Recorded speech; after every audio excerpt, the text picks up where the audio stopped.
kandi mwaramutse kandi ni Kabeho Kanyarwanda alias Sylvestre nanone ubasuhuza. Uyu munsi ntabwo ndaba ncumbitse la suite ya cya kiganiro iki gikomeza nyine cyerekeye amasinde yo mu Rwanda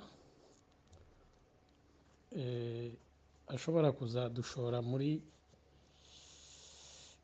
mu mahano nk'ayo twamenye muri za 94. Uyu munsi ndaba ngishyize entre parenthèse kubera iyindi sujet iri d'actualité ngira ngo tuvugeho, ngira ngo ngire icyo nyivugaho nyitewe n'aka message mbonye mu kanya. Ni lettre umuntu anyoherereje yanditswe n'ubuyobozi bw'u Rwanda ku rwego rwo hejuru, bandikiye intara y'Amajyaruguru, noneho guverineri w'intara nawe arabireperikuta mu bayobozi ba za district n'imirenge, asaba yuko abayobozi bamubwiriza abaturage bakabazana kuri stade, ku masitade n'ahandi hantu hose ku cyumweru ejo bundi ngo kugira ngo barebe umupira wa finale nyine igikombe cy'isi. Ibyo bikaba bikurikiye indi foto abantu bamaze iminsi banyoherereza yerekana ukuntu ya nzu yo ku Kimihurura nyine yitwa Convention Center, ya nzu isigaye iri symbole y'u Rwanda, mbese nk'uko Tour Eiffel ari symbole y'Ubufaransa, Atomium akaba ari symbole y'Ububiligi. Iyo nzu rero ubu ngubu imaze iminsi barayishyizeho amabara y'idarapo ry'Ubufaransa, ese kugira ngo berekane ko bashyigikiye ikipe y'Ubufaransa yuko yazatsinda igatwara kiriya gikombe. Ibi byose ngo bikaba bikorwa mu rwego rwo gushyigikira, mbese mu rwego rwo guhunahuna ku Bafaransa ngo bazashyigikire iriya kandidatire ya Louise Mushikiwabo ngo azabe secrétaire général wa Organisation internationale de la francophonie. Donc iyi agitation diplomatique yose nicyo ngo igamije. Urumva kamemo ingufu bisaba mu rwego rwo kwicisha bugufi, kuko hano twabyita ko ari nko gusaba uwo wimye. Dukurikije imyaka 20 ishize abayobozi b'u Rwanda batuka Ubufaransa babugaragura mu cyondo. Urumva iyo effort diplomatique, donc iyo effort yo kwicisha bugufi bakoze kandi ubundi atari byo bibaranga, yongera ku mafaranga nyine birirwa batanga buriya ya ruswa hirya no hino nyine mu bihugu bigomba kuzatora kugira ngo bazamutore, nyine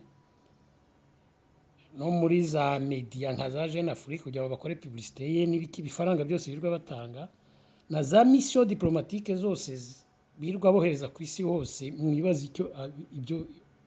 amafaranga bitwara na energy bitwara. Mbese iki gikorwa kiri gukorwa nk'aho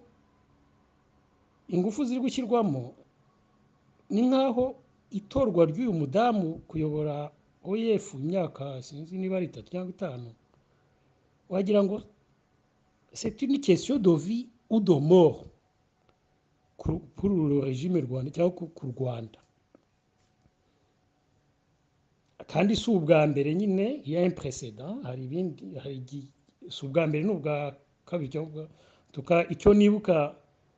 iyindi kandi bukabaye nayo byagenze nk'uku ni kayu y'umugabo witwa Kaberuka Donald ndibuka bamwamamaza nyine ngo azayobore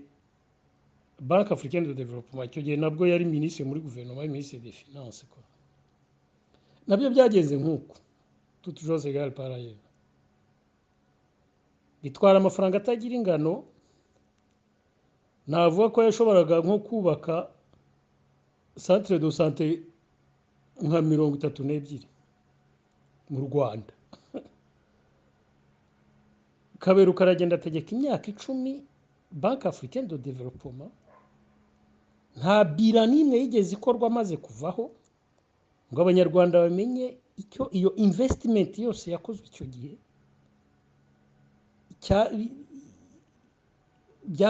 icyo byamariye u Rwanda ntibigeze batubwira les retombées économiques ziriya manda ya Kaberuka zagize ku Rwanda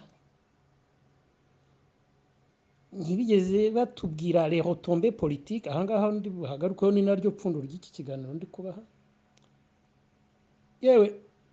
nta nubwo tuzi niba hari abantu bageze no kuri 3 yigezaho akazi muri Banque Africaine de Développement b'abanyarwanda enfin niba bahari ubwo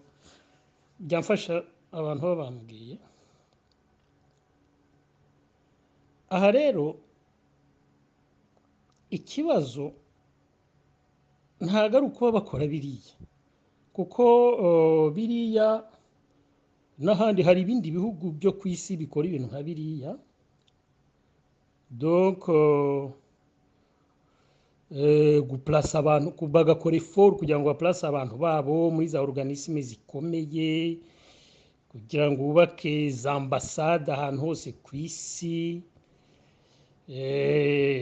etc ndetse bakaninvestisa muri development ibintu byo gufasha muri humanitaire bagatanga amafaranga hirya no hino ku buryo bakwibaza uti inyungu babifitemo ni iyihe abo ngabo ni ibihugu bikome ni ibihugu bita ibyo mu gifaransa bita des puissances hégémoniques donc ni ibihugu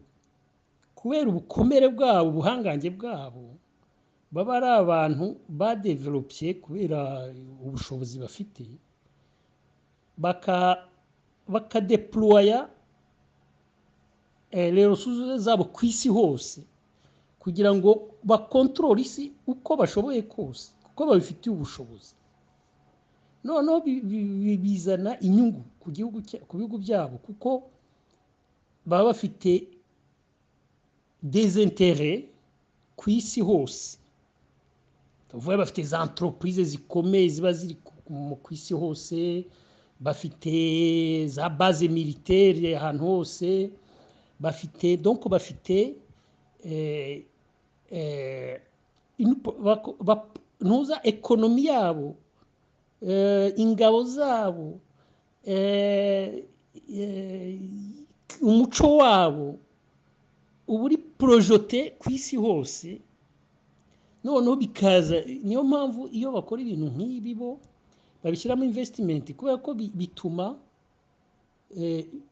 bizana les retombées kuri iyo politique hégémonique yabo bizana visibilité kuri politique yabo bigakontribuer mu gukomeza guprojeta hanze y'isi hirya y'isi aho isi aho giterwa inkingi nk'uko bavuga mu kinyarwanda guprojeta ekonomi yabo ingabo zabo puissance yabo umuco wabo urindimi zabo etc urumva ibyo bikaba bifite sens ubu rero u Rwanda narwo rwigana rukora nk'uko u Rwanda urabona donc narwo rwinvestisa muri ibintu byo kugira visibilité rukinvestisa ubu ngubu noneho basigaye bimvestisa nabo muri aide au développement muri humanité numvise ngo batanze miliyoni y'idolari niba ari mu bihugu bya Sahel ngo batanga biriya byo gushaka kuzana impunzi mu Rwanda zivuye muri Israel n'izivuye muri za Libya biriya byo kohereza ingabo ku isi hose ngo zijye gukora amahoro, ibingi byo gufungura za u Rwanda rwafunguye ambasade ziteye ubwoba hirya no hino. Hari n'ibihugu yose nk'ariya barafunguriye ambasade kubera iki? U Rwanda rufite yihentere. Donc wagira ngo kandi les ambassades zirahenda cyane ku buryo ndetse hari za situation cocasse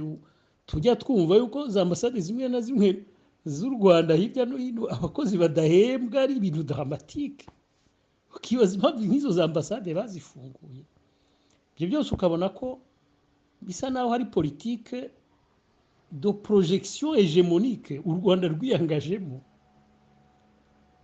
yo kuba une puissance panafricaine, une puissance mondiale, etc. rugashyiramo na za moyens, za ressources humaines et matérielles. Ariko nta mpamvu ihari kubera ko u Rwanda ce n'est pas une puissance hégémonique. Nta kintu dufite cyo guprojeta hanze. Nta za entreprise z'u Rwanda ziri reparti ku isi yose tuvuga ngo kuba u Rwanda rumenyekanye cyane ngo birongera visibilité yazo. Nta muco dufite ukomeye dushaka kwempoza isi.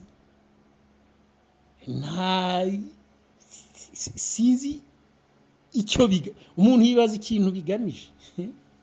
kandi birahenda cyane, birimo birakenesha abaturage, birakenesha igihugu. Umuntu yibaza ikintu bigamije. Ngewe ku bwanjye nge mbona ntacyo bigamije uretse gusa ku bwanjye niko mvuga bigamije gusa gukaresa nyine iriya megalomania